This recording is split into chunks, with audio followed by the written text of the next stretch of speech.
Hello guys. May ano lang ako guys, sasabihin guys. Tungkol sa mga supporters ni Bongbong, BBM, Marcos. Nagtaka lang ako guys ba kung ano ang ipinaglaban nila. Na sa panahon ngayon, ang gulo ng Pilipinas. At saka wala tayong nakikita na magandang yung kumbaga ginagawang mabuti ba? Di ba wala?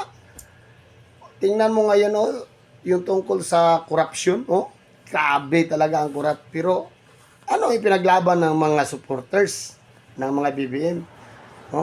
Tsaka magtaka din ako, galit sila sa mga Duterte. Ang mga Duterte na may andaming nagawa nung presidente pa si Diyos ko Lord. Nagtaka ako ano ang ipinaglaban nila. Kahit nga kapatid niya, nagsalita na. Diyos ko. Kayo guys, anong masabi nyo? Sige nga, tanong ko nga sa inyo. Anong masabi nyo? Sa mga supporters ni BBM. I-comment nyo lang guys. Yan lang.